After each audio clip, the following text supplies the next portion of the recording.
the Geared Up Open Day, and now we're going to talk to John Rooster, who you will know is featured in the magazine. And I'm just going to ask you, John, about what's inspired you with your custom builds. I mean, I know you've been involved in the Malay Melee and also the bike shed, so if you could talk to us a little bit about that, please. Yeah, I mean, it all just sort of fell together really. I'd started building bikes way back in the sort of late 80s, early 90s, really sort of just doing the Mayday run and in the early days and seeing other bikes rather than all the race reps going up and down. It's when we started doing like the Street Fighter thing, getting GSXRs and putting Renfrew bars on and stripping all the fairing off and just doing wheelies up and down the pubs on a Wednesday night and all that.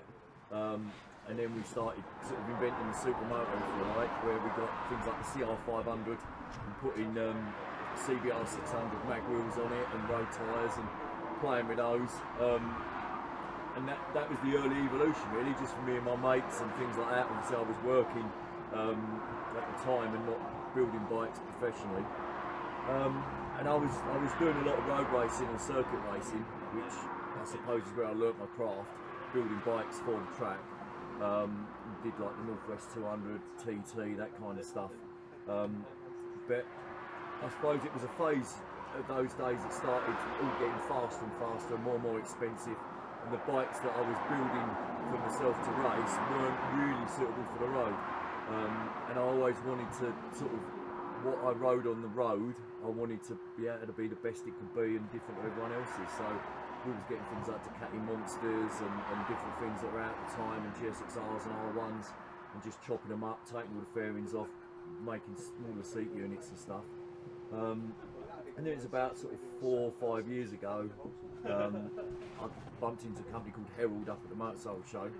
And I liked what they were doing, and I liked the price band of that sort of bike, and the fact that it wasn't about 1000cc bikes, it was about bikes that weren't really heavy but still had enough torque to have some fun on, and if you dropped them and crashed them and did a few different events at the weekends, you weren't going to get in trouble with the missus, and it wasn't going to ruin your savings account and 10-20 grand disappearing like the road racing was. So and it all, I don't know, over the last sort of 4 or 5 years it become acceptable. I think a lot to do with the bike shed and this cafe racer scene, that you didn't have to have a really stupidly powerful engine to have a good looking bike you could go out with your mates and have a bit of fun on.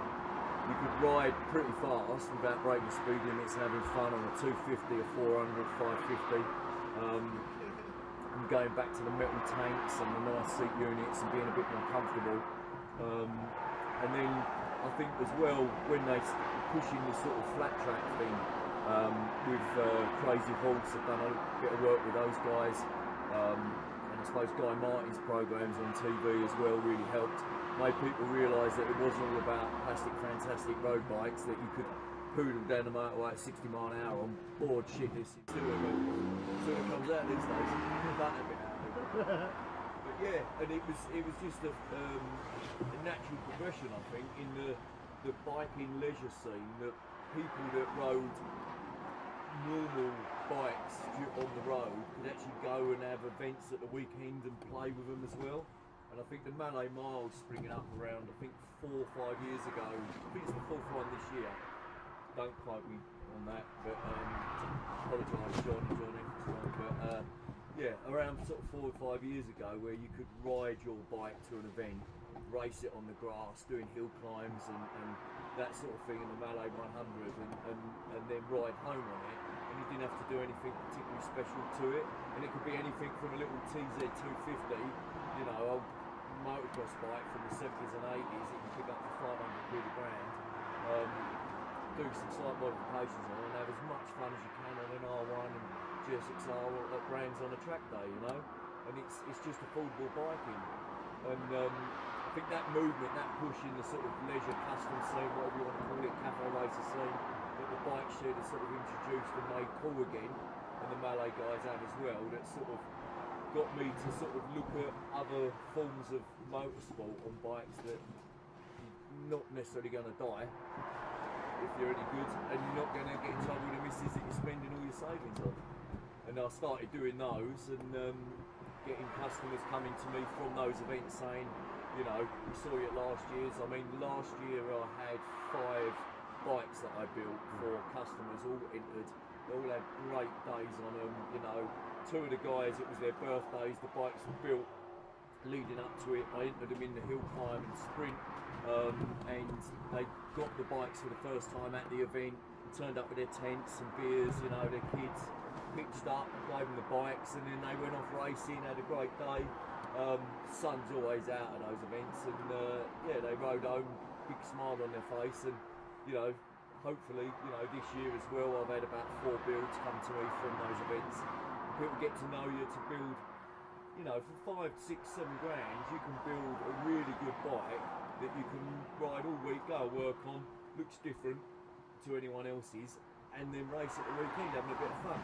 Not fully competitive, you know, but then not everyone has got the skills to win everything that they enter anyway. It's about loving the bike and being able to use it off-road and have a bit of fun without being motocross, without being a track day on a circuit, you know.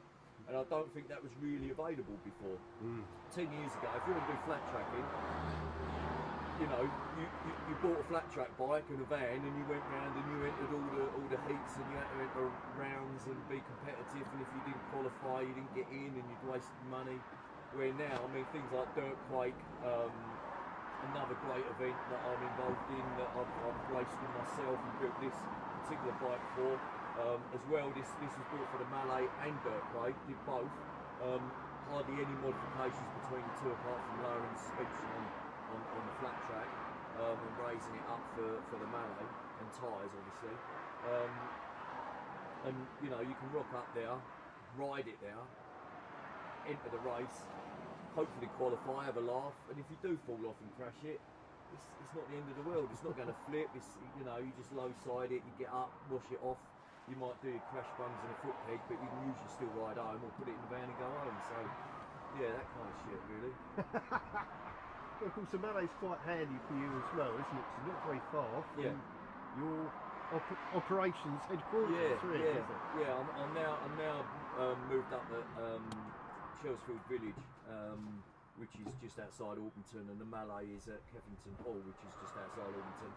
Pure coincidence. The main reason I moved there is because of John Campbell Custom Exhausts. The unit come up next to them. I've always used John, you know, right back from when they was running Renegades and worked there. Coincidentally, not because I knew him personally, but he just was the best pipe builder, exhaust builder, probably I should say.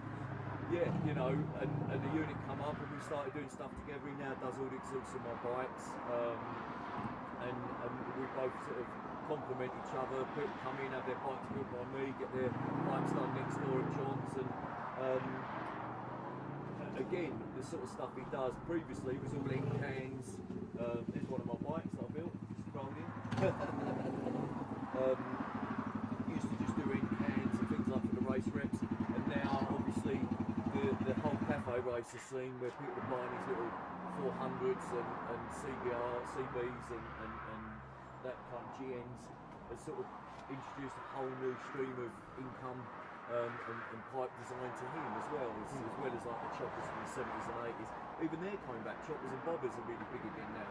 You know, and we're getting a lot more of that kind of work coming back, which is good. It's all about having fun on your bike without trying to kill yourself. You know, you don't have to die to be a biker. Yeah, very true. And at this point, I'm going to step out and invite Mr. Exhaust in, so you can talk about exhausts. What, me and him? Yeah. Thanks. Okay, so this is very famous international racer, lover and player Dave who is sort of working with John Campbell now, next door. Take it away. Yeah, I mean, I've been involved with motorcycles from a kid, built my own race bikes, restored bikes, do restorations, and I've known John Campbell for a long time.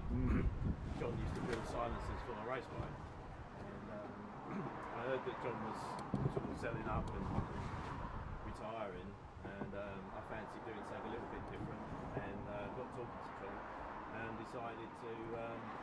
John decided not to retire, and we go together in a partnership, building exhausts for all road bikes and some competition bikes. And just explain your background a little bit with racing. What series did you used to race in?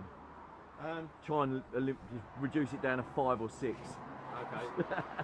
I was for about 10 years. I raced in PSP in the British Superbikes, a couple of years in the 600 Super Sports, and I've done a few World Championship events, World Superbikes, and a few World Endurances. Very humble. He's fucking good. And it was black and white then, wasn't it? And Macau. It was, some of it was in black and white. Back in the two-stroke days. Yeah. A bit of two-stroke racing, and had a little dabble off-road as well, but not a lot. A couple of little motocross events and done some speedway lessons, which was good. Oh, that's right. Yeah, you did that, didn't you? Yeah. Yeah. And the super motard, is it half on the track, half on the dirt? Yeah. Done some of that. Crashed quite a lot. Yeah, that was about it basically. And how are you finding doing exhaust now? Oh, it's great. Yeah. It's not. I'm not going to work anymore. This is fun. It's like playing the motorbikes and we're doing something we love doing. Yeah. And with working with John, he's got so much experience. There's nothing he doesn't know about, building exhaust or motorcycles, stuff like that. And John used to race as well, didn't he? He done the TT. Yeah, John raced in sidecars. Was it 1938, 37 that year? Sorry, John. Not before that. I think he'd done sidecars before they were invented. Cool. Great day.